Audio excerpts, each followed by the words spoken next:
Bonjour, c'est reçu. Bienvenue à Vie et Miséricorde.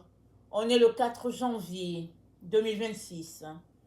Alors, les travailleurs volontaires jubileront. Amen. Les gens vont jubiler. Amen. Notre texte se trouve dans Matthieu 20, le verset 1 à 16. Alors, je vais vous laisser de regarder ça. Mais ça parle d'un maître qui a alloué des ouvriers pour sa vigne. Il est sorti à la première heure, il a envoyé des ouvriers à sa vigne et il a convenu avec eux d'un denier.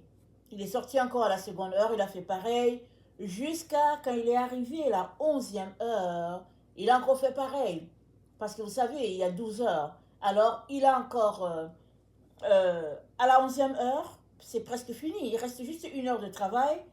Et voilà ce qui se passe au verset 6. Je vous laisse lire Matthieu 20, de 1 à 16, et puis je partage, n'est-ce pas, le point qui est ici avec les ouvriers de la dernière heure.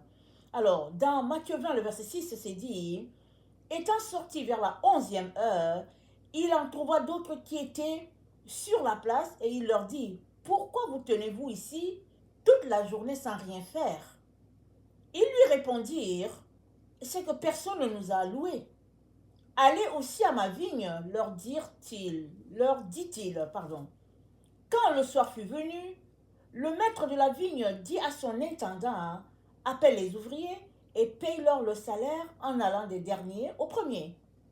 Ceux de la 11e heure vinrent et reçurent chacun un denier. Les premiers vinrent aussi. Pensant recevoir plus, ils recevèrent aussi un denier. Et en recevant un denier, ils se sont mis à murmurer. Et ils dirent, ces derniers n'ont travaillé qu'une heure, et tu les traites comme égales à nous, qui avons supporté la fatigue du jour et la chaleur. Il leur répondit, mon ami, je ne te fais pas tort. N'es-tu pas convenu avec moi d'un denier? Prends ce qui te revient et va-t'en. Je veux donner à ce dernier autant qu'à toi. Ne m'est-il pas permis de faire de mon bien ce que je veux? Amen. Je veux donner autant à ce dernier comme à toi. Alors, le maître récompense chacun selon ce que lui, il a convenu, non selon ce que eux auraient espéré. Alors, généralement, qu'est-ce qui se passe quand on va travailler? Si on a travaillé 5 heures, on aimerait être payé pour 5 heures. On n'aimerait pas être payé pour 1 heure. Mais ici, le maître de la moisson, n'est-ce pas, a convenu de donner le même salaire à tout le monde. Alors, ça fait penser à cette situation où les apôtres, les prophètes d'anciens, en tout cas, ils ont travaillé et puis ils ont mis à établir la base de la doctrine et tout ce que Jésus-Christ leur a demandé de faire. Mais toujours est-il que ceux du 21e siècle, n'est-ce pas, hein, reçoivent la même grâce qu'eux, parce que c'est par grâce que nous sommes tous sauvés. Alléluia. C'est par le moyen de la foi, cela ne dépend pas de nous. Donc il n'y a personne qui va dire oui, j'ai beaucoup travaillé et puis je mérite plus de grâce en cadeau. Non, la grâce c'est la grâce et puis c'est la même grâce pour tout le monde. Amen. Célébrons Dieu pour ça, louons-le parce qu'il est bon. Amen.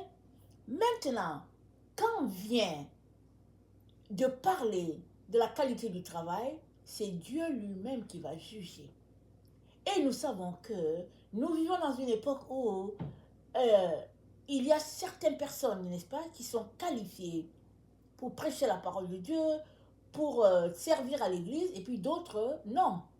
Alors ceux qui ne sont pas qualifiés, ils sont assis sur les bancs, ils peuvent passer toute leur vie sur les bancs parce que les hommes ne les qualifient pas. Les hommes ne les trouvent pas dignes de prêcher, de dire quelque chose. Et Jésus-Christ te dit aujourd'hui que si tu as donné ta vie à Jésus, alors à toi aussi, Dieu permet que tu ailles prêcher la parole de Dieu. C'est pas quelque chose de nouveau. Amen.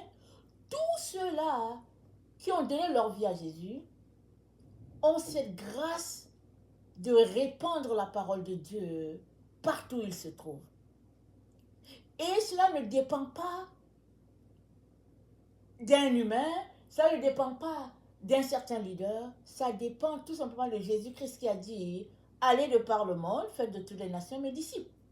Baptisez-les au nom du Père, du Fils et du Saint-Esprit, enseignez-leur à observer ma parole. » Donc, ne te mets pas à attendre quelqu'un, un ordre quelconque, une personne qui te donnerait la permission d'aller prêcher la parole de Dieu. Jésus-Christ t'a donné la permission, lève-toi et prêche Jésus. Alléluia.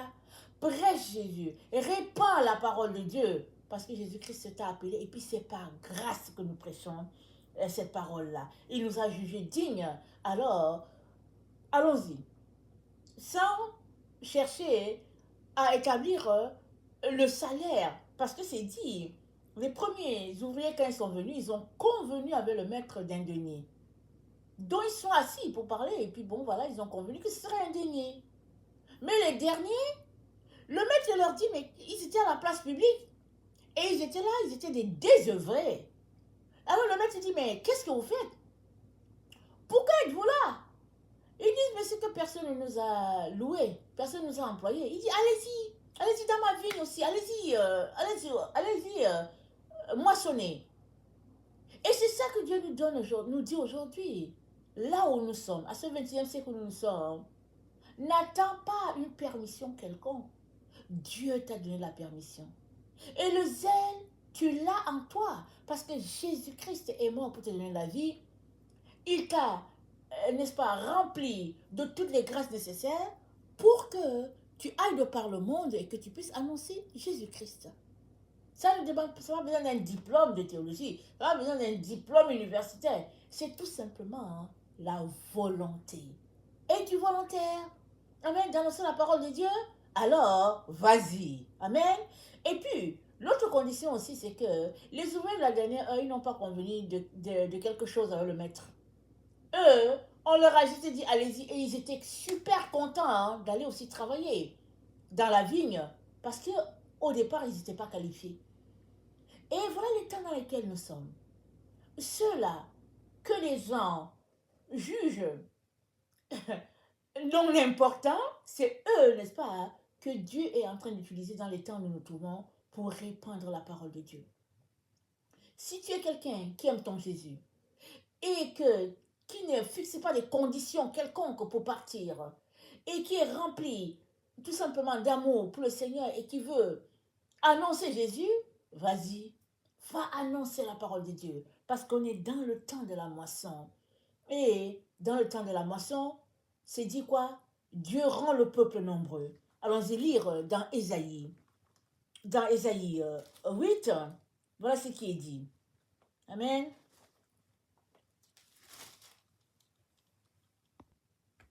Excusez-moi, c'est Ésaïe 9. Alors c'est dit, le peuple qui marchait dans les ténèbres voit une grande lumière. Et sur ceux qui habitent le pays de l'ombre de la mort, une lumière resplendit. Tu rends le peuple nombreux, tu lui accordes de grandes joies. Il se réjouit devant toi comme on se réjouit à la moisson, comme on pousse des cris d'allégresse en partage du butin. Car le joug qui pesait sur lui, le bâton qui frappait son dos, la verge de celui qui l'opprimait, tu les brises comme à la journée du Madian.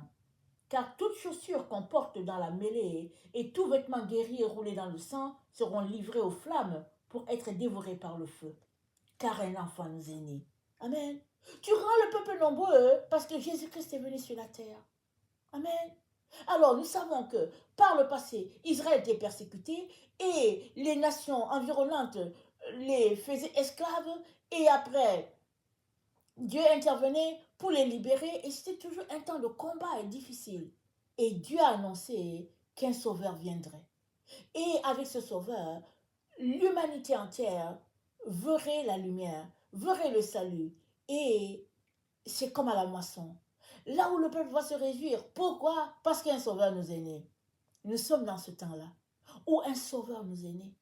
Et sa domination s'étend sur toute la terre. On vient de le voir. La Nouvelle Jérusalem, ça s'étend partout. Ce n'est pas juste au Moyen-Orient. C'est partout où se trouve un enfant de Dieu. Là se trouve la Nouvelle Jérusalem. Et le peuple s'est réjoui. Parce que chaque jour, Dieu ajoute de nouveau dans sa maison. Et les ouvriers de la dernière heure, n'est-ce pas, ont été qualifiés par Dieu pour envoyer la moisson en abondance. Ils n'ont pas de conditions. Ils sont tout simplement contents parce que Dieu les a jugés dignes de prêcher la parole. Alors, ils vont et ils prêchent la parole. Alors, je viens t'encourager à faire partie de ce groupe-là, de ces ouvriers-là, qui sont appelés les ouvriers de la dernière heure, qui ne demandent rien, qui ne veulent pas de salaire, qui aiment seulement leur Jésus, et tout ce qu'ils veulent, c'est remplir le ciel, n'est-ce pas, des enfants de Dieu. Alors, allons-y, faisons comme c'est dit dans Matthieu 20. Le maître nous donne la permission. Personne ne nous a loués, c'est pas grave. Dieu nous appelle à sa moisson.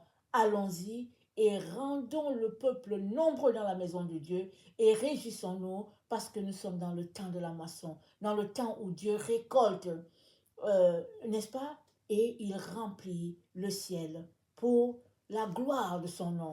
Pourquoi? Parce que le Sauveur est venu lui-même.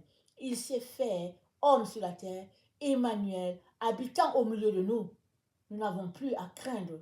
Tout ce que Dieu attend de chacun d'entre nous, c'est que nous puissions le révéler aux autres. C'est-à-dire que tu sois vu, que Dieu soit vu en toi. Amen. Sois le modèle. Marche dans ce que Jésus-Christ attend de toi. Sois dans la joie, l'allégresse et répands la lumière de Dieu partout où tu te trouves. Amen. Que le nom de notre Dieu soit béni et que sa joie soit notre force. Amen et alléluia. Amen et amen.